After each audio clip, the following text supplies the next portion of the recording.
A Tycoon játékok piacán viszonylag gyakoriak a vasútépítő és vasútszimulátor játékok, ám az olyanok, ahol vasútállomást kell építeni, már jóval ritkábban fordulnak elő. Üdvözlet mindenkinek, ez a szerdai szimulációk, ahol most egy új játékot mutatok be nektek, a Train Station Simulator, ahol több korszakon kell egy jól működő, az utasok igényeit kiszolgáló vasútállomást építeni.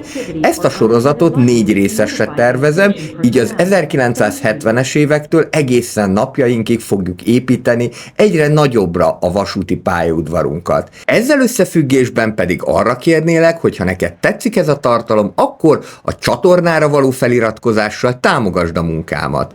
Köszönöm szépen, ez a szerdai szimulációk, jön a főcím, és utána neki is látunk az építkezésnek.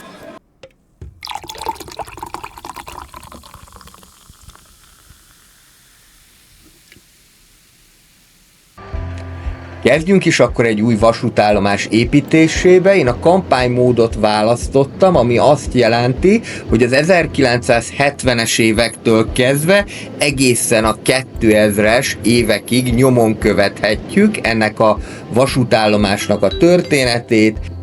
Minden egyes részben egy-egy évtized kerül terítékre, ennek megfelelően 4 részben fogom nektek ezt prezentálni. Kezdjük az alapok lefektetésével. Alapvetően van tutorial is a játékban, egy picikét fogom csak használni, nagyon kicsit vezet bennünket, hogy mit kell csinálni, igazából csak a kezdő lépéseket mondja meg, de utána meg már egyértelmű, hogy mi az, amit kell a vasútállomásnál csinálni, mert mindig lesz majd valamilyen probléma, amire nekünk reagálni kell. Most egyelőre az állomásnak a kövezetét vagy padozatát húzom meg, ez azért fontos, mert ezen keresztül tudnak majd bemenni a vasútállomásra, és ezzel összefüggésben pedig akkor jöhet a falaknak a megépítése is. R betűvel lehet forgatni, még egy kicsi bénázás, de most már mindjárt sikerülni fog. Egyelőre ez ekkora lesz, de igen, csak hamarosan majd ki is fog bővülni. Most még egyetlen egy vágányunk van, építeni kell ide ajtókat, hogy itt be tudjanak jönni, illetve majd az ajtók és az utcafront között is le kell rakni a padlót. Az elején lehet, hogy furcsának tűnik ez a 2D-s nézet, már nagyon elszoktunk ettől a 2020-as években, pedig a játék nem olyan régi, 2017-es, és még mindig Early Access-ben található. Nézzük akkor, hogy milyen szolgáltatásokat lehet nyújtani az állomáson belül. Az első és legfontosabb értelemszerűen a jegykiadó automata, hogy ne blitzeljenek, tudjanak jegyet venni a vonatra. Jelenleg egy vágányunk lesz, de ennek a résznek a végére vasútállomásunk már 5 vágánnyal fog büszkélkedni. Továbbá lerakom a padokat is, ez nagyon fontos abból a szempontból, hogyha itt várakoznak, akkor le tudjanak ülni addig, amíg a vonat meg nem jön. Az elején még csak nagyon kevés vonat lesz naponta, de aztán, ahogyan egyre több vágányunk lesz, úgy válik egyre forgalmasabbá és nagyobbá ez a vasútállomás. Természetesen pályaudvar az nincsen WC nélkül, reméljük tisztább is lesz, mint általában a pályaudvarokon szokott, bár oda a padokra már bevetette magát egy hajléktalan, majd azzal a problémával későbbiekben foglalkozni fogunk. Itt találhatóak a különböző közlekedési lehetőségek, amelyekkel majd lehet növelni a pályaudvarnak a forgalmát. Van itt busz, villamos, illetve a különböző autóknak és bicikliknek is lehet majd parkolási, illetve tárolási lehetőséget biztosítani, ami pedig nagyon fontos lesz, hiszen minél többen vannak az állomáson, annál több bevételt fog ez nekünk jelenteni. A bevételnek a megszerzése és elszámolása szintén egy sajátos dolog lesz. Most itt azt láthatjuk, hogy milyen vonatok fognak majd az állomásunkra érkezni, de ennek is az a sajátossága, hogy ezt csak éjfél és reggel 5 között lehet állítani. Az első nap általában még azzal szokott eltelni, hogy fölépítjük a vasútállomást, és akkor a második naptól kezdve lehet arról beszélni, hogy ide emberek is jöjjenek.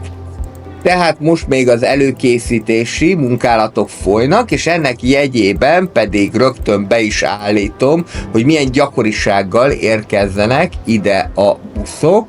Jelenleg a helyi buszjárat fog ide közlekedni, és minden fél órában hajnali 5-től egészen este 9-ig fogja hozni az utasokat. Valamint leteszek pár dekorációs elemet is, például virágokat. Ezekből már itt a 70-es években többféle van a játékban, aztán a későbbiekben majd még jobban fog ez a választék bővülni. Közben pedig már be is esteledett, a játéknak alapvetően 2 szakasza van, hajnali 5-től egészen éjfélig tart nyitva a vasútállomás, és éjfél és 5 között lehet elvégezni a különböző beállításokat a vasúttal kapcsolatosan. Építkezni napközben is lehet, de az, hogy melyik vonat melyik vágányra érkezzen, azt csak ilyenkor lehet elvégezni, és ezt érdemes is megcsinálni, mert ha nem teszed meg, akkor a következő napon egyáltalán nem fog ide vonat érkezni. Nem minden vonatot lehet bepipálni, majd akkor, hogyha nagyobb kapacitásunk lesz, akkor lesz arra lehetőség, hogy mindegyik vonatot tudjuk fogadni. Most itt vagyunk az éjszaka közepén, fölveszek egy takarító alkalmazottat is, mondjuk kezdjen 10 órakor és dolgozzon kezdjen 11 órakor és dolgozzon mondjuk este 9-ig. Ez muszáj lesz, mert eléggé koszosak lesznek majd az utasok, akik jönnek, különösen, hogy még nem raktam le kukát sem, majd azt a későbbiekbe pótolni fogom. Eddig egyébként körülbelül egy 10-15 órám van a játékban, de a 2000-es évekig még soha nem jutottam el, 1980-ban fejeztem be valahol, úgyhogy ez most nekem is egy izgalmas kihívás, hogy fog ez majd sikerülni. Itt a reggel, és meg is érkezett az első vonat, leszállnak az utasok, és birtokba is veszik a pályaudvart, és majd akkor fognak tudni kimenni, meg bejönni, amikor én ide is megépítem a padlót. Most már minden rendben van, most már megindulhat az utas áramlás, és innentől kezdve tudunk majd bevételt szerezni. A bevételnek az a sajátossága, hogy napközben egyáltalán nem fogunk pénzt kapni, hanem a játék levonja a költségeket a bevételből, és mi már csak a profitot fogjuk megkapni, de csak a nap végén. Ez egy olyan módja a bevétel elszámolásának, amit még nem sok játékban láttam eddig, de alapvetően eléggé jól működik, mert hogy így jobban lehet tervezni a költségeket, és így sokkal biztosabb, hogy csak addig nyújtózkodsz, ameddig a takaród ér, ahogyan a magyar mondás is ezt tartja. Közben leraktam egy ételautomatát, meg nyilván itt majd eltérő igények fognak jelentkezni az utasoknál, valamint jöhet egy ilyen kis ételes kocsi is, ott már látszik, hogy elkezdtek szemetelni, oda pedig majd kukákat kell lerakni. Van takarító is, de hogyha kukák le vannak rakva, különösen ez érvényes azokra a helyekre, ahol ételt vagy italt tudnak fogyasztani, az sokkal biztosabb, és akkor kevésbé fognak majd szemetelni. Rögtön 2 párosban le is raktam, a többit meg majd a takarító bácsi azt föl fogja suvickolni, és innentől kezdve kevesebb probléma lesz a szeméttel, a hajléktalanokat pedig majd a rendőrséggel fogjuk kiintézni a későbbiekben. De a rendőrt is külön föl kell venni, és az is pénzbe fog majd kerülni. Egyelőre így a korai szakaszban az a cél, hogy az állomás minél tisztább legyen, és minél több helyen tudjanak jegyet vásárolni. Sok esetben be lehet pörgetni a játékot, mert hogyha minden rendben van, akkor tulajdonképpen mennek maguktól a dolgok. Úgy látom, hogy elég hely van ahhoz is, hogy le tudjanak ülni, és majd a későbbiekben lehet egy újabb vágányt is megnyitni.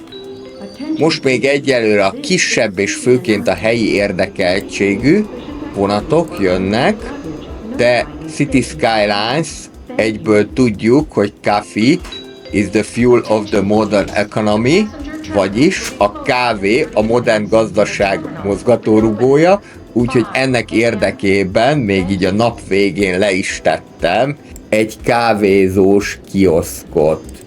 Innentől kezdve ez a kis vasútállomás már megfelelően ki fogja tudni szolgálni az igényeket. Pipáljuk be, hogy milyen vonatokat szeretnénk, vannak helyi, nemzeti, illetve intercity vonatok, értelemszerűen minél messzebbre megy a vonat, annál többet fognak fizetni. Érdemes vele trükközni, különösen az elején, hogy minél több vonatot tudjunk fogadni, hiszen nekünk most a kezdeti szakaszban az a lényeg, hogy a vasútállomásnak minél nagyobb forgalma legyen, ezért próbálok vele egy kicsit játszani, hogy hogyan tudunk minél több vonatot ehhez az egy vágányhoz behozni, illetve lehet itt meghosszabbítani a peront is, annak érdekében, hogy a hosszabb vonatokat is fogadni lehessen. Az elején csak ilyen 1-2 kocsis vonatok jönnek, de utána majd egyre nagyobb kapacitású szerelvényekkel számolhatunk. Új napra virradt a mi kis vasútállomásunk, és akkor én itt próbálnék letenni egy második közlekedés lehetőséget, méghozzá a taxi standot, a taxi állomást, és miközben építkezzék, már azt látom, hogy itt egy vandál elkezdte rugdosni a jegyautomatát. Na most ez azért nem jó, mert egy idő után ez eredménnyel fog járni, és meg fogja rongálni az adott eszközt, úgyhogy itt mindenképpen egyrésztről föl kell venni egy karbantartót, aki meg tudja javítani, csak beállítom neki a munkaidejét, majd ezt a jegyautomatát, mert jelen pillanatban ez az egy jegyautomatánk van. Már meg is érkezett a vonat, jó összegrafitizve. Másrésztről építek még egy jegyautomatát, hogy ebből probléma ne legyen, ha esetleg megint valamelyik erős gyerek megtámadná az automatát, akkor legyen tartalék, amúgy sem árt, hogyha minél gyorsabban, flottabbul tud menni a jegyvásárlás, és akkor megépítem ide a taxiállomást, ez is plusz utasokat fog majd ide a vasútállomásra hozni. Az nagyon fontos, különösen az elején, hogy minél több utasunk legyen, hiszen a több utas az értelemszerűen több bevételt fog jelenteni. Nem csak a jegyautomatákból lesz bevétel, hanem például abból is, hogyha kávéznak egyet, vagy vesznek egy szendvicset, cukorkát, és így tovább. Vannak olcsóbb és vannak drágább fejlesztések is. A játék elején értelemszerűen az olcsóbbakat érdemes megépíteni, aztán majd a cipőtisztítótól kezdve az újságos standon át egészen az étteremig számos fejlesztés lesz majd, amit meg lehet építeni.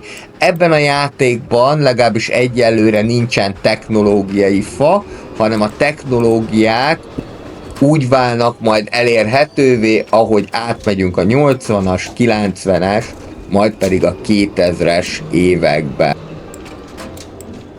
Közben megint szemeteltek, de a takarító bácsi már föl is szedte, és egyre többen vannak szerencsére a vasútállomáson. A felszálló dollárok azt jelzik, hogy ez egy jó nap lesz végre. A nap végén fogjuk megkapni majd a bevételt, úgyhogy a játék már levonja belőle a költségeket. Lehet kölcsönt is fölvenni, de ezt lehetőleg kerüljük el.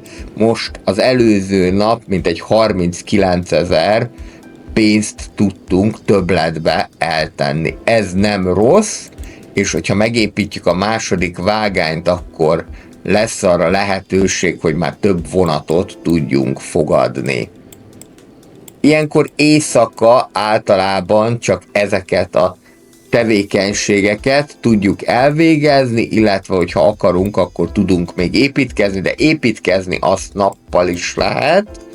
Következő majd egy bicikli tároló lesz, oda tudjuk építeni a biciklisávra, és ide a busz és a taxi állomás közé ez el is fog férni, innentől kezdve biciklivel is tudnak érkezni az utasok. Későbbiekben majd lehet persze metrót is építeni. A játéknak az a sajátossága, hogy minden egyes közlekedési eszközből csak egyet lehet építeni, de ugye külön számolja a helyi járatokat, az országon belüli járatokat, illetve a nemzetközi járatokat. Eljött az ideje annak is, hogy fölvegyek egy ilyen fánkzabálót, vagyis egy rendőrt. Ez majd a hajléktalanok, illetve a vandálok ellen fog hatásos segítséget nyújtani. Egyelőre csak a nap egy részében tudom őt alkalmazni, de a későbbiekben majd 2 műszakot fogok csinálni, és akkor majd már 2 emberrel meg tudjuk oldani a napot. Viszonylag egyébként ebből a szempontból egyszerű a játék, de mondom, hogy még Early Access-ben van, 2017-es maga a játék. Némi aggodalomra ad okot, hogy utolsó frissítés 2020-ban volt, de mindenképpen meg akartam mutatni, mert szerintem már így is egy eléggé jól játszható játék, aztán reméljük, hogy majd előbb-utóbb fejleszteni fogják. Mi is fejlesztjük közben a pályaudvarunkat ételautomatával, köztéri vagy pályaudvari órával, illetve egy ilyen fotóautomatával is, valamint természetesen a kukák sem maradhatnak el, azok nagyon fontosak, hogy mindenhol legyenek, mert nagyon hajlamosak szemetelni, és a szemetes pályaudvarra senki sem szeret bejönni. Itt látható, hogyha rákattintunk erre a smiley-ra, jobb oldalt, hogy mennyire elégedettek a pályaudvarral, illetve annak a működésével. Egyelőre mindenki maximálisan elégedett, tehát teszek is azért, hogy a fejlesztések nyomán minél jobban érezzék magukat.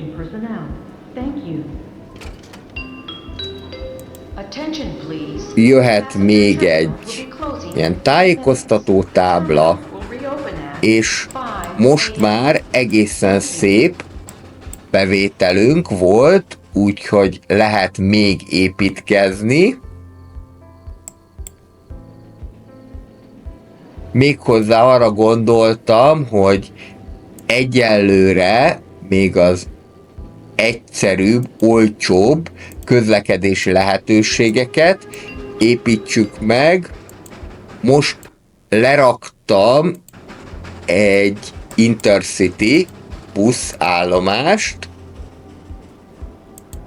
amit pedig majd úgy tudok beizzítani, hogy ha kilövöm mondjuk minden második indulását a helyi buszjáratnak, akkor Intercity buszok is fognak jönni.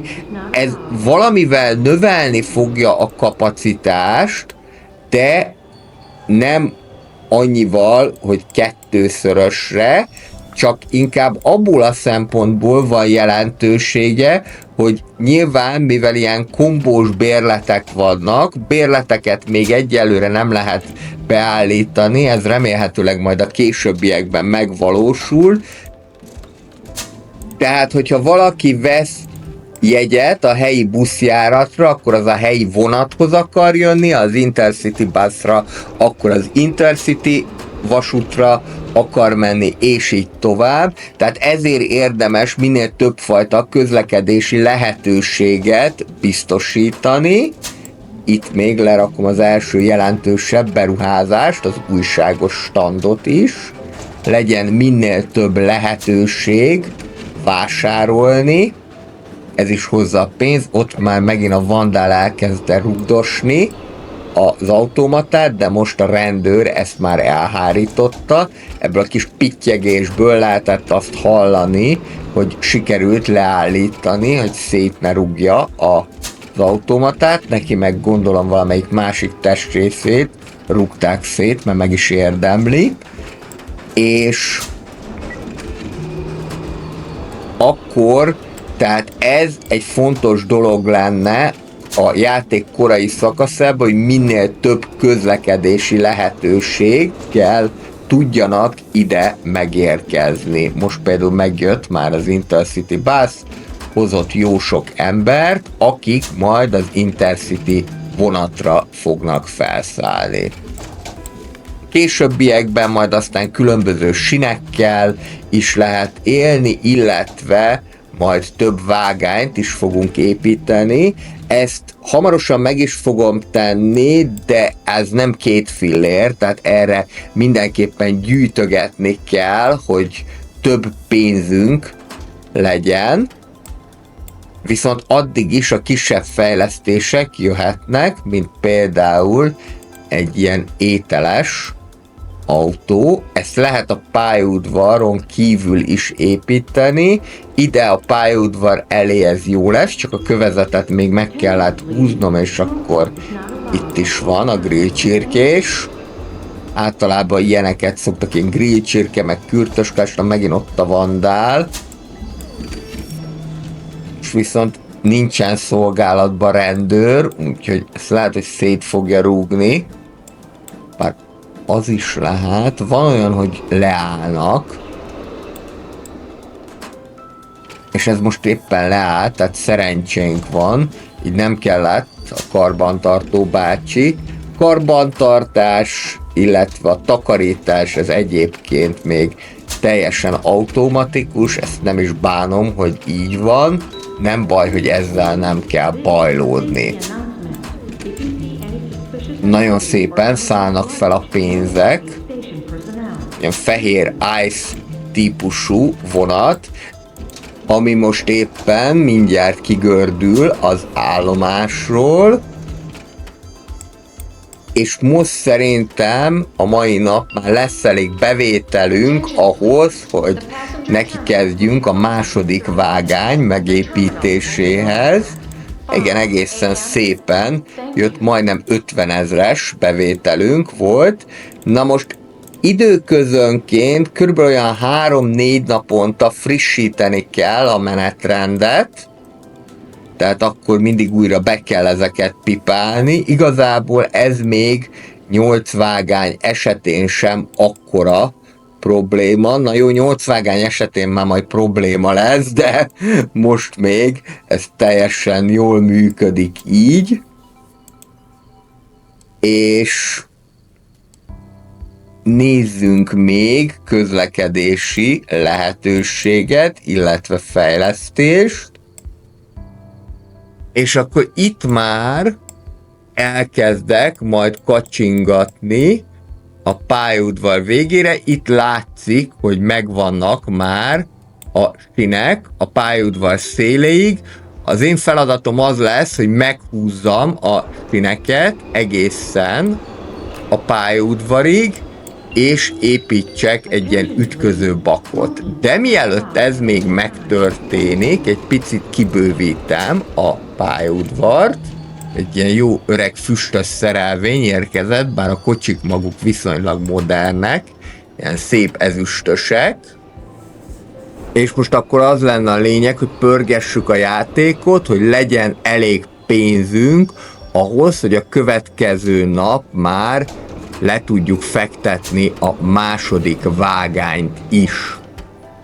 Szerencsére szép számmal jönnek az utasok, mondjuk ezen a kis pályaudvaron vagy vasútállomáson még egyelőre mindenki elégedett, és hogy fokozzuk ezt a komfortot, még lerakok egy ilyen nagyméretű cipőtisztító széket. Hát nem tudom, hogy ilyet európai vagy akár amerikai pályaudvarokon egyáltalán találni-e még, de lehet, hogy ázsiai meg afrikai pályaudvaron még lehet ilyen cipőtisztítót látni. Minden esetre eléggé érdekes lenne, hogyha mondjuk Budapest nyugati pályaudvaron még suvickolná valaki a cipőmet. A játéknak a hangulatát egyébként nagyon megadják ezek a különböző hangos bemondó szövegek. Attention please. The passenger terminal will be closing in 30 minutes. The terminal will reopen at 5 a.m. Minden egyes nap vége előtt figyelmezteti a játék az utasokat, hogy a vasútállomás éjféltől 5-ig bezár, és akkor most már annyira szép pénzt sikerült kasszálni, hogy nekiállhatunk építeni a második vágányt. Először meghúzom magát a vágányt, utána megépítem az ütközőbakot, majdnem 100 000 pénzbe fájt a második vágánynak a megépítése, pedig nem is húztam ki egészen a vasútállomás végéig, de teljesen jó lesz ez így is. Annyit kell megtenni, hogy levédjük falakkal, a régi falakat pedig eltakarítjuk, sajnos jött vele a kövezet is, de azt elég egyszerűen vissza lehet építeni. Attention please. This is a safety announcement. If you see any suspicious activity or unattended luggage, notify a station personnel. Thank you. Mai nap még a második vágányon semmi nem fog menni, hiszen meg kell várni az éjfelet ahhoz, hogy be tudjuk állítani a második vágányra is a vonatokat, de már egy-két apróbb dolgot azt ide építek, mert hogy általában az utasok többsége csak addig szokott kijönni a pályaudvarra, amíg ott valamilyen érdemleges dolog található, tehát például mondjuk egy ilyen cukorkaautomatával oda tudjuk őket vonzani, illetve mehet egy ilyen információs pont is, ez már segíteni fogja a tájékozódást azoknál, akik leszállnak a vonatról. Természetesen a jegyautomatáról el ne feledkezzünk, abból minél több van, annál jobb. Későbbiekben meg már majd újabb jegyautomaták is elérhetővé válnak.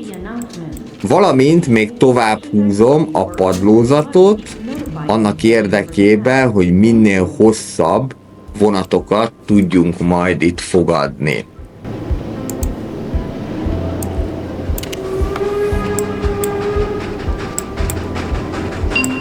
150-es dollárokból azt látom, hogy most a helyi járatra vettek jegyet. 450 lesz majd, akkor az lesz az Intercity járat. Eljött az éjfél, tudjuk beállítani a vonatokat. Próbálom megint kimaxolni a dolgot, így 4 új szerelvényt tudunk fogadni holnaptól kezdve. Hogyha már 3 vagy 4 vágányunk lesz, akkor nagyjából már maximalizálni tudjuk a szerelvények számát, viszont ahhoz már majd vezérlőszoba szükséges. Közben rátekintek, hogy akkor mennyi nemzeti vonatot is fogadtunk, tehát országon belüli, ez lesz a National, és akkor jöhet egy országon belüli buszjárat is. És hát igazából, ha igazán profin csinálna az ember, akkor pontosan megnézni, hogy mikor indul a vonat, és ahhoz igazítaná az egyes buszjáratoknak az indulását is, de én most nem fogok ezzel szórakozni, így is elegen lesznek. Nem kell ezt olyan patika mérlegen kimérni, hogy mikor jön a vonat, és hogy pont elérjék. Nem érik el, akkor maximum várnak a következőre, és hogyha várnak 1 vagy 2 órát, az azért is jó, mert addig is költenek a különböző üzletekben. Amúgy is elég nagy már a rágyaloglási távolság, úgyhogy lehet, hogy jól is esik szusszanni egyet a vonat indulása előtt. És nagyjából mindenki boldog és elégedett, mondjuk ott van egy olyan, aki nem annyira, de hát ilyenek mindig vannak, hogyha ezek nem nagyobb számban vannak. Itt például a WC-vel, illetve a fáradtsággal van problémája. Fáradt vagy, ülj le a padra, ha pedig WC kell, akkor menjél el mosdóba. Igaz, hogy kell majd nagyobb WC előbb-utóbb, de hát az 70 000 pénzbe kerül. Úgyhogy ezt nem feltétlenül építeném meg még most. Végre megérkezett a második vágányra is a vonat, méghozzá rögtön ilyen szép, hosszú, piros Flirt vagy Desiro típusú vonat, amik nálunk is járnak az elővárosi vonalakon, ami érkezett. Most mondjuk itt van egy ilyen régi füstösebb kiadás, ez már majdnem egy ilyen MÁV színvonalú, ezzel a kék kocsival, de mondjuk nem volt összefirkálva. Megint egy Desiro. Igen, a Desirók azok, amelyek nem áramszedősek, a Flirtök, meg amik hasonlóan néznek ki, de áramszedősek. És itt látjuk, hogy az utolsó vonat 19:30-kor érkezik ma, és 21:00-kor indul tovább. Elég nagy a várakozási idejük egyébként a vonatoknak, de hát ez még csak egy kicsi pályaudvar. Viszont itt most rendre 850-et költenek a vonatjegyre, ez majd meg is fog látszani a nap végén a bevételünkben.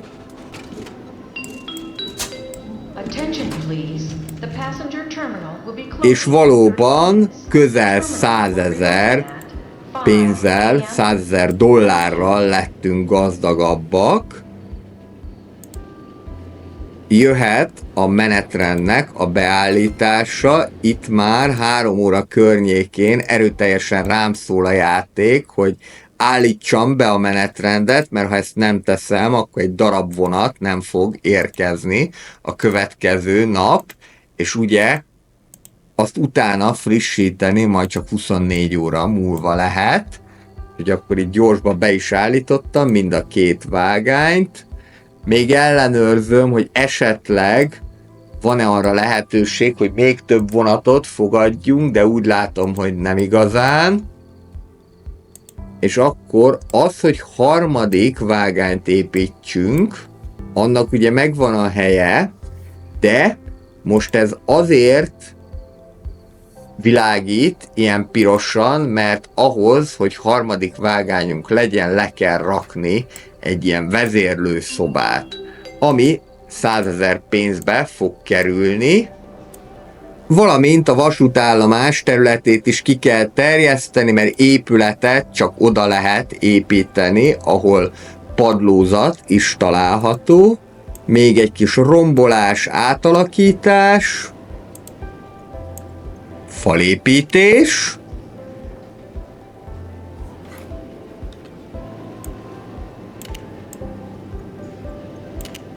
a falnak egyébként inkább esztétikai jelentősége van, na meg az, hogy ne másszanak el a kedves utasok, és akkor leraktam a vezérlőszobát, ezzel mára ki is költekeztem magamat, úgyhogy már csak apróbb javítások férnek bele a büdzsébe. Itt elég hosszú ez a vonat, nem is igazán tudod beállni az állomásra, úgyhogy valószínűleg ezt is majd itt meg kell nagyobbítani. Kihúzom a padlózatot, megépítem a falat, és természetesen jöhetnek ide a padok is, mert most már egyre többen vagyunk, valamint szemetes kuka, illetve jegyautomata is, illetve majd oda is biztosítani fogok valamilyen evési lehetőséget. Jöhet a biztonsági sávnak a meghúzása is. Ennek szerintem igazából inkább csak esztétikai jelentősége van, bár a fejlesztők ígértek olyat, hogy a későbbiekben majd azzal is számolnunk kell, hogyha valaki mondjuk a sinekre esik, netán szerencsétlen elgázolja a vonat, akkor ez nyilván fennakadásokat okozhat a közlekedésben, de egyelőre még ilyen probléma az nincsen. Egyelőre még ott tartunk, hogy ezek inkább esztétikai jelentőségűek, ezek a biztonsági sávok. Viszont egészen jól néznek ki. A játékban a 70-es évek egyébként 60 körből áll, de hogyha mindent megépítesz, még a 60 kör lejárta előtt, akkor automatikusan vált a 80-as évekre, egyébként pedig 60 köröd van arra, hogy teljesítsd a 70-es éveket. Most szerencsére mi itt előbb fogunk majd korszakot váltani, mint hogy a 60 kört megvárjam, mert hát azért egy-egy nap elég sokáig tart, még úgy is, hogyha pörgetjük a játékot. Kezdjük el akkor a harmadik vágányt építeni. Lehet, hogy ma nem fogom tudni mind megépíteni a mai nap, mert azért eléggé drága, plusz még itt előtte a falat is le kell bontani. Ez egyébként egy tök rossz dolog, hogy nem igazán lehet látni, hogy hol végződik az a vágány, tehát úgy kell kimérni a helyét. Hogyha már megépítem, akkor viszont látszani fog, hogy ott annak hiánya van, még egy kis falbontás. És legalább egy vonalban legyen lehetőleg, aztán a 4-es vágányt majd beljebb húzom. Így most már látszik, hogy hol van hiány. Majdnem minden pénzünk rá is ment a vágányépítésre, ráadásul ma még nem fog ide vonat jönni, de akkor amit tudok előkészítem. Meghúzom a biztonsági sávot.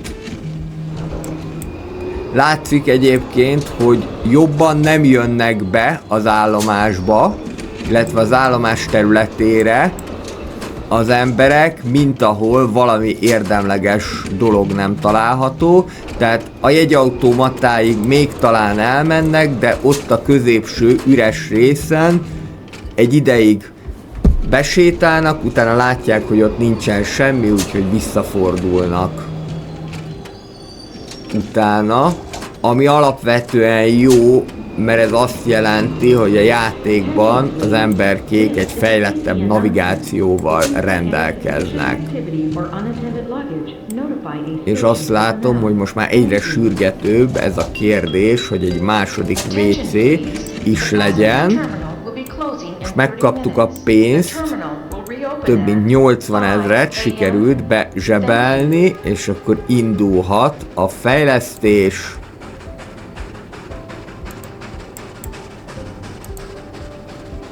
Valamint a harmadik vágánynak a beállítása. Most ezzel 2-vel több új vonatot tudunk fogadni, és ha jól láttam, akkor már csak egyetlen egy vonat van, amit nem tudunk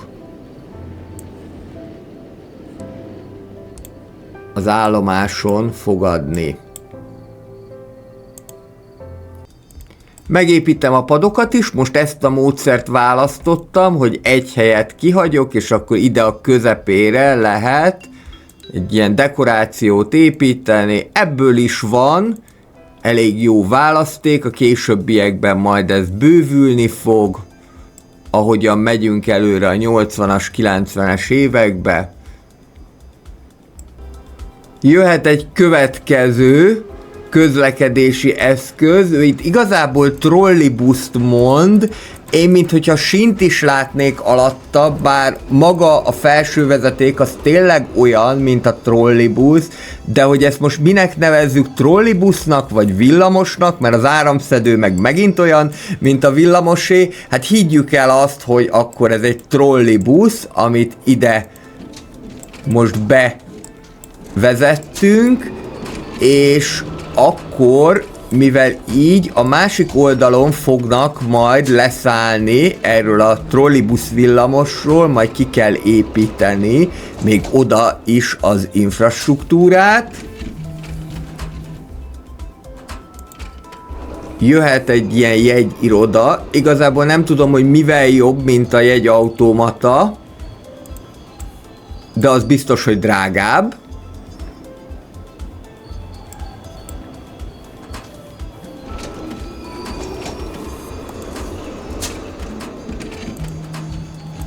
És még egy információs pont is oda mellé. És fölveszek egy második takarítót is, így akkor most már gyakorlatilag egész nap lesz takarítás a vasútállomáson.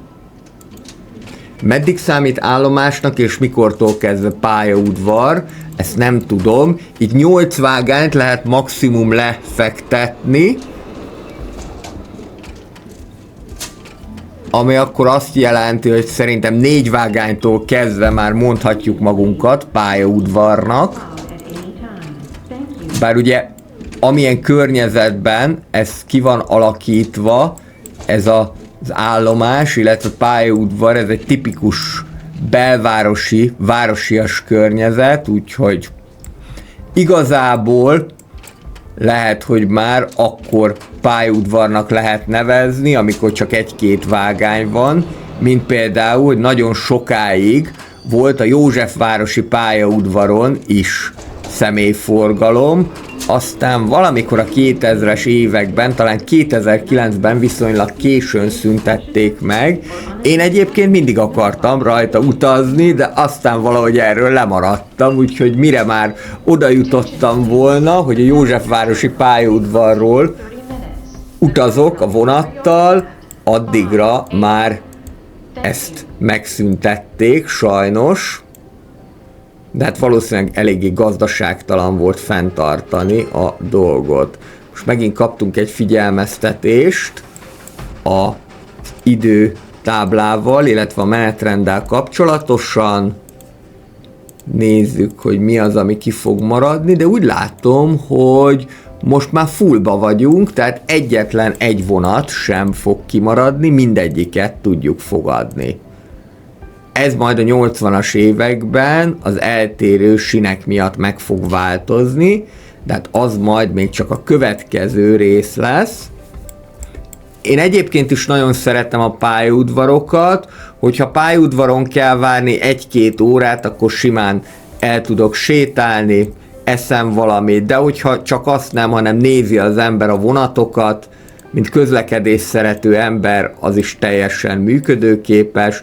Most egyébként jövő héten, vasárnap, ugye ez a tartalom, október 16-án fog nektek kikerülni, akkor nem is jövő héten, már héten vasárnap, október 20-án megyünk Prágába, ilyen Erasmusszal, kiküldetés, gamification e-learning kurzus, úgyhogy én már nagyon régen voltam ilyen kurzuson, ahol mindent fizetnek, remélhetőleg, hogy jó lesz, talán még valamit a videós oldalra is fogok tudni használni, de az a lényeg, hogy ide is vonattal megyünk szerencsére, Prágába szerintem sokkal jobb menni vonattal, mint repülővel, bár ha repülővel mész, akkor az meg azért élmény, mert most már a repülőtérre dupla csuklós trollibuszok visznek ki, illetve hoznak is el onnét. Ha viszont vonattal mész, akkor az nyilván kényelmesebb, és 6,5-7 óra között van az utazás, tehát gyakorlatilag nem hosszabb, nem sokkal hosszabb, mint ha repülővel mennél, már úgy értve, hogy ugye akkor ki kell menni Ferihegyre, akkor a becsekkolás, a kicsekkolás, még azért Prágából a dupla csuklós trollibusszal ugye el kell jönni, az A-vonalig, és akkor az A-vonalon is még metrózni, tehát gyakorlatilag majdnem ugyanott vagyunk, itt pedig a Hlavní nádražíba, vagyis a főpályaudvarra egyenesen oda fog vinni a vonat, ahonnét egyébként kocsival majd visznek minket. Úgyhogy lehet, hogy ez egy ilyen tejbe, vajba füröztéses kurzus lesz, hát majd meglátjuk. Minden esetre remélem, hogy lesz idő majd villamosozni az órák, illetve a városnézés után. Elvileg 4 óra után minden nap szabadok vagyunk, és kapunk teljes tömegközlekedési bérletet is egész hétre, úgyhogy így most az őszi szünetet így fogom tölteni. Ez nem fog látszani abból a szempontból, hogy ne kapjatok tartalmakat. Tehát a szokásos menetrend szerint hétfőn, szerdán és pénteken mindenképpen jönni fognak új tartalmak az Andrews City Life csatornájára. Folytassuk akkor az építkezést, most már itt lenne az ideje annak is, hogy kicsit komfortosabbá tegyük a szolgáltatásainkat, még komfortosabbá, úgyhogy most következni fog a kukák után egy nagyobb dobás.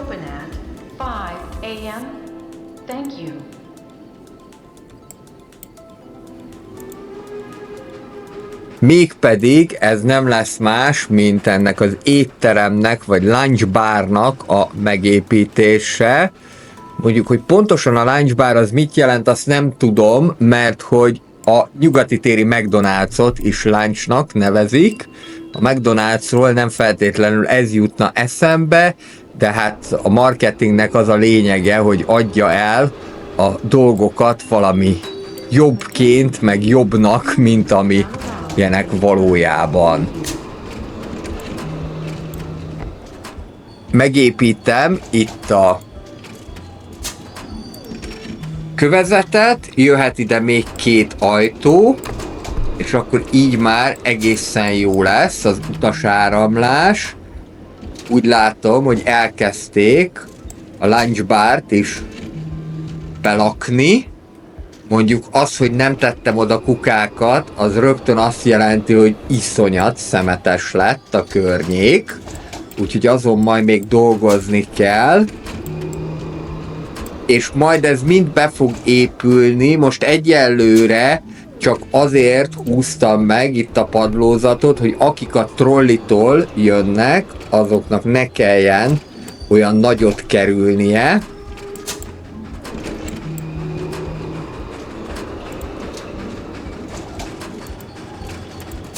És így a 13. napon már látható, hogy egészen népes lett a mi kis vasútállomásunk.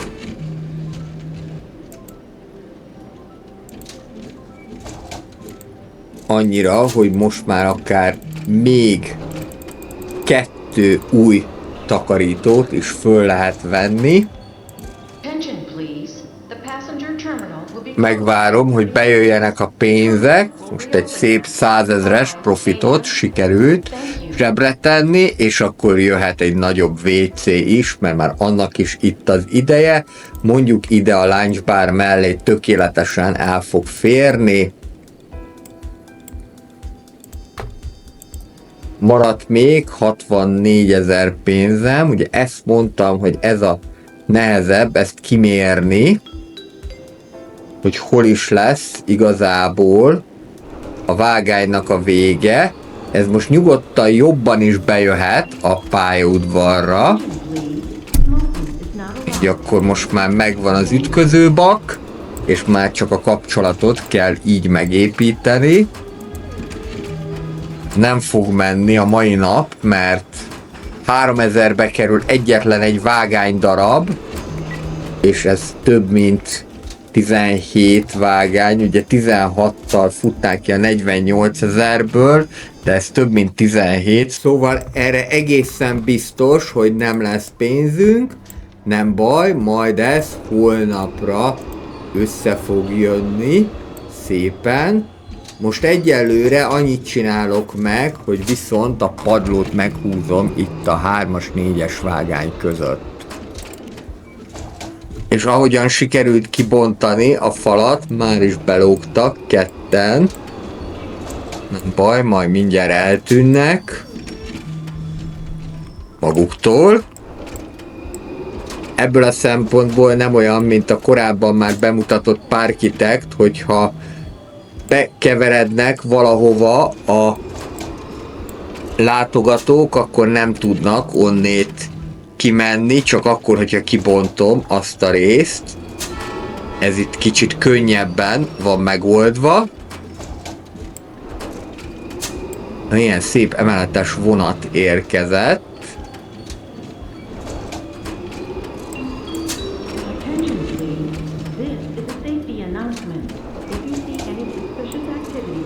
És mindjárt itt a napnak a vége. Erre még mindenképpen lesz pénz, hogy a padlózatot megcsináljam. Kaptunk megint több mint 100 000-et. Beállítom a menetrendet.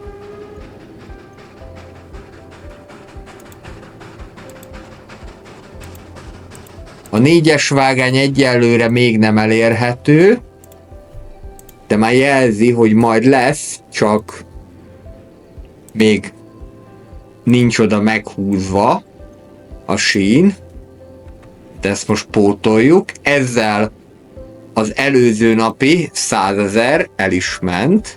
Ennyire drága a vasútépítés ebben a játékban. És akkor jöhet a biztonsági sáv. Egyelőre elég lesz csak az egyik oldalra.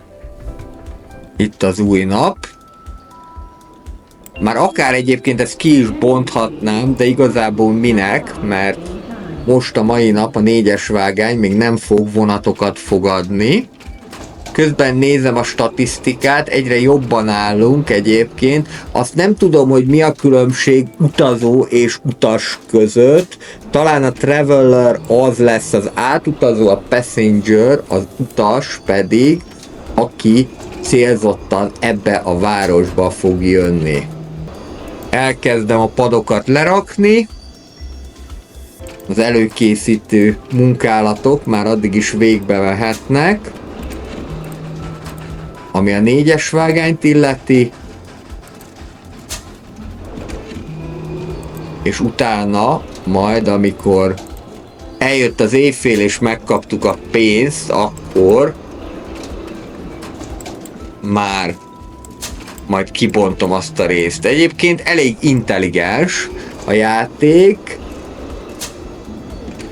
mert úgy tudtam, hogy minthogyha tényleg csak az egyik oldalon szállnának ki a vonatból, mégpedig azon az oldalon, ahol a biztonsági sáv található, a másik részre nem is jönnek, de lehet, hogy nem a biztonsági sáv hiánya miatt, hanem azért, mert tudják, hogy ott fal van. Kaptunk megint pénzt, most szerényebbet, mint az előző nap, de ez igazából nem probléma. Már lehet beizzítani a 4-es vágányt is. Próbálom kimaxolni a rendelkezésre álló vonatok számát. Igen, ügyeskedni kell vele, de hogyha így egy kicsit trükközünk, akkor előbb-utóbb mindegyik vonatnak tudunk megfelelő helyet adni. Ez már igazából csak egy kis finomítás volt a végén, hogy egyenlően oszoljanak el az utasok, és akkor ugyan még mindig az 1-es vágány lesz a legforgalmasabb, de a többi az már egyenlen osztozik ezekben a terhekben. Lehet ilyen profi padlózatot is építeni, ez 1,5-szeresébe kerül, mint a rendes padlózat, de most már erre van pénzünk, ma nem is akartam semmilyen jelentősebb beruházást végrehajtani, nem csak, hogy jobban néz ki ez a jobb kövezet, hanem tartósabb is, tehát itt ebből a szempontból is jelentősége lehet, bár gondolom ezt, hogy eljárják a kövezetet, ez igazából csak hosszú távon probléma, 16 nap után még mindenképpen jól tartja magát a padló. Rakjunk le egy ilyen zöldséggyümölcsöst is, és most már mind a 4 vágány üzemelni fog.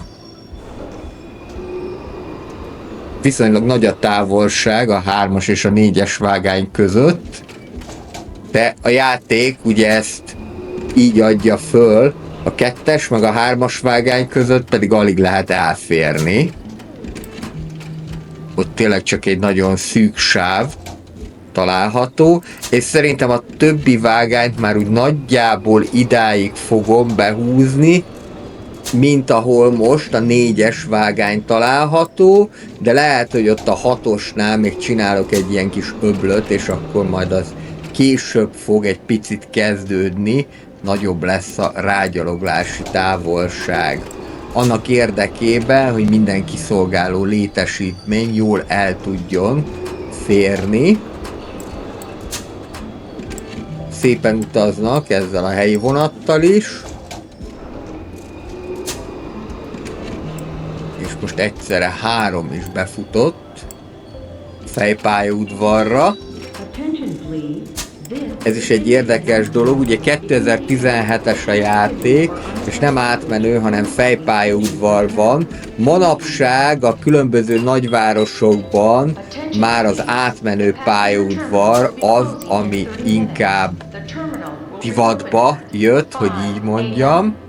Közben lerakjuk a másik trollit is, így ugyanazt kell csinálni, mint előbb a buszoknál, meg kell osztani a menetrendet, és akkor így óránként jön minden kerek órába az Intercity trolli, a helyi trolli pedig minden fél órában fog innét indulni, illetve ide érkezni. És ma már a világ nagyvárosaiban, legalábbis egy Európában, Pécsben, Berlinben például, Varsóban meg már régen, az átmenő pályaudvarok azok, amik inkább népszerűek, nem a fejpályaudvarok. Ugye ez érthető is, hiszen akkor a vasutat helyi utazási célokra is, S-bánként is föl lehet használni, vagy legalábbis jobban. Természetesen egyébként én láttam például most, azt hiszem talán Svédországban olyat, hogy S-bán volt maga a vasút, de hogy bement egy fejpályaudvarra, és onnét akkor ellenkező irányból indult ki. És akkor így a vonat menetiránya is megfordult, érdekes módon nagyon gyorsan, percek alatt történt ez a fordulás. De az a lényeg, hogy erre is van példa, csak egyre ritkábban, tehát most már a nagyvárosi pályaudvarok is inkább átmenő pályaudvarok. Ugye ezt akarnák nálunk is elérni, de hát eredetileg is 2040-re tervezték, a mostani garnitúra pedig nem igazán mondható Budapest barátjának, úgyhogy ki tudja, hogy egyáltalán még az én életemben lesz-e abból valami, hogy átmenő pályaudvar lesz, például a déli pályaudvar. Ez kötve hiszem, de majd kiderül. Még 3 dolgot lehet itt a közlekedés tekintetében megépíteni. Egyrészről a rendes autóparkolót, másrészről a VIP autóparkolót, és harmadrészről pedig majd a metró kapcsolatot. Értelemszerűen a metró kapcsolat lesz a legdrágább, de az fogja hozni a legtöbb utast is. Építsük meg az autóparkolót, most már akkor az akadálymentes parkoló mellett normál parkolónk is van, és most már próbálom úgy szervezni ezeket a vágányokat, hogy lehetőleg az Intercity vonatok egy vágányra jöjjenek, a National nemzeti országon belüli vonatok a másikra, és a Regional pedig a harmadikra. Nyilván lesznek kivételek, mert hogy azok mindig vannak, és a kivételek, mint tudjuk, próbára teszik a szabályt, és nem erősítik a szabályt, csak ezt rosszul fordították. Amúgy is logikátlan lenne ez a mondás, hogy a kivétel erősíti a szabályt. Most még itt ajánlgatja nekem a control roomot, de hát azt már régen megépítettem. És akkor itt már lehet látni egy kerekesszékkel érkező úriembert. Mondjuk sajnos pont azt a kerekesszékes parkolót eléggé messzire raktam le, mert hogy már addigra más helyeket elfoglalt a taxi meg a buszállomás, de hát majd valahogy csak oda tudnak jutni. Ezek itt most nekem nem tetszenek. Építsük ezt is csak úgy egy vonalban, többivel. Még az is kikerülhet onnét, és akkor most így jó lesz. Későbbiekben meg aztán majd lesznek úgyis kényelmesebb padok. Ez még most csak nagyon az eleje a játéknak. Az első korszak, és még 3 korszakunk van. Jöhet a VIP parkoló. Ez is csak ide fog elférni. Innentől kezdve a nagy fekete autóval is tudnak érkezni az emberek. Mindenből csak egyet lehet építeni, ez a sajátossága a játéknak, hogy ez jó vagy sem, hogy minden közlekedési lehetőségből csak egyet lehet építeni, ezt mindenki döntse el maga, de mondjuk, hogyha többet lehetne, akkor nagyon nagy tumultus lenne. Tumultusból pedig így is van elegendő. Most már fölveszek egy egészségügyi szakembert is, vagy ápolót, életmentőt, ahogy akarjuk, úgy nevezzük, hogyha ilyen jellegű problémák lennének, akkor hatásosan tudjon közbeavatkozni. Itt pedig, hogyha a másik fülre kattintunk, akkor lehet látni, hogy ki milyen bérletet vett, ki milyen jeggyel rendelkezik.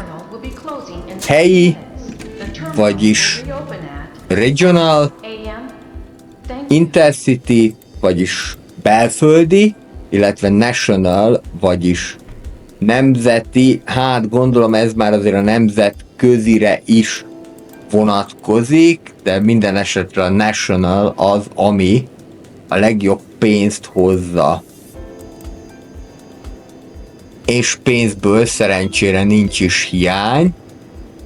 Nagyon szépen teljesítettünk az előző nap is. 141 000 fölött van a pénzünk, úgyhogy még egy nap, és meg fogjuk tudni építeni a metrót is. Ez 200 000-be kerül, de ha metróállomást le tudunk rakni, akkor az nagyon meg fogja dobni a forgalmat.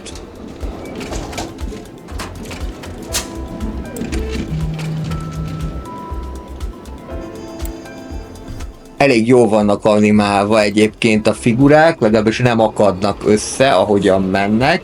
Egyébként ez eredetileg azt hiszem, hogy mobilos játékból lett kifejlesztve, tehát asztali gépen, illetve laptopon is azt gondolom, hogy nagyon jól működik. És viszonylag olcsón beszerezhető, 15 vagy 16 euró fullos áron, de lehet, hogy érdemes megvárni vele egy leárazást, és akkor akár féláron vagy harmadáron is be lehet szerezni. Most a mai nap csak kisebb munkálatokat végzek.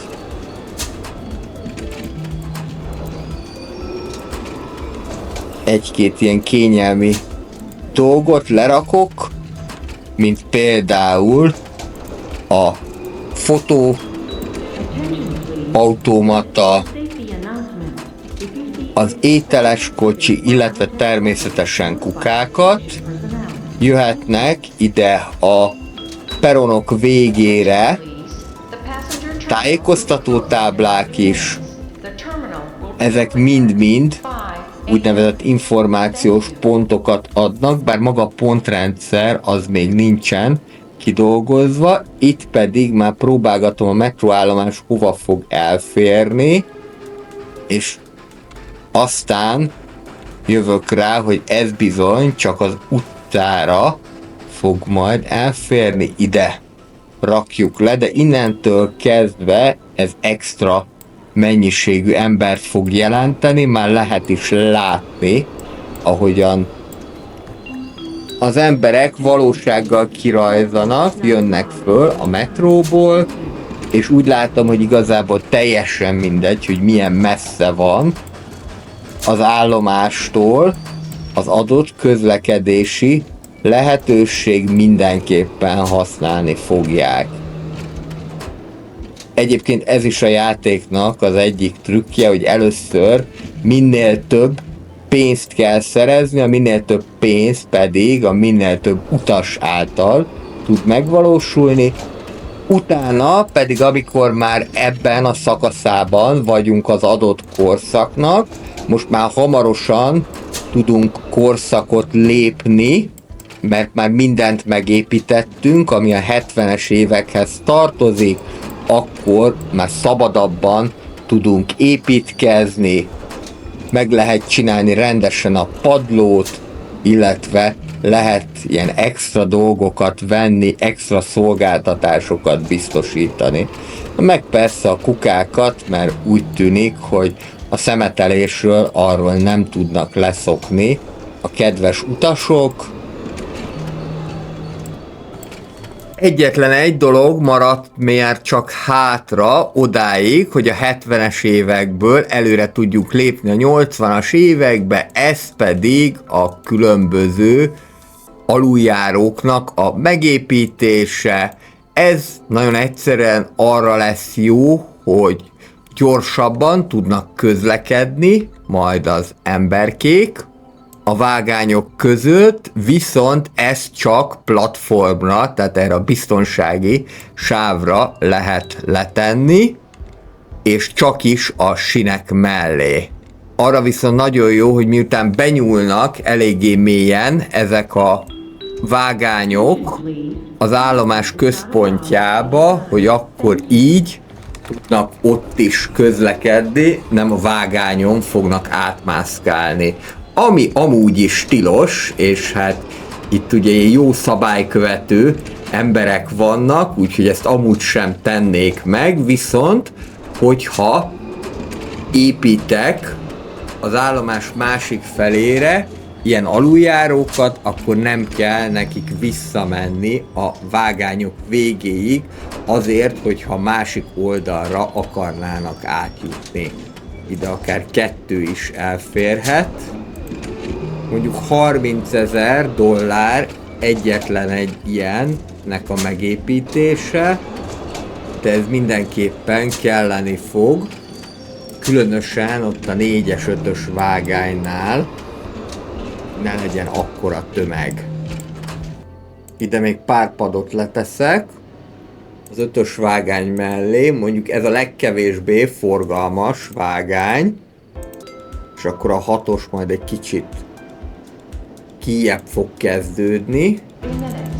The terminal A 24. napot elérve pedig valószínűleg azért, mert már mindent megépítettünk, a játék korszakot is váltott automatikusan, innentől kezdve a 80-as években tudunk építkezni új kihívásokkal és új típusú sinekkel. Én ezzel megköszönöm a szíves figyelmeteket, ha tetszett ez a tartalom, akkor egy feliratkozással segítsétek a csatornát. A jövő héten találkozunk és folytatjuk a Train Station szimulátort a 80-as évekkel. Mindenkinek kellemes hetet kívánok, sziasztok!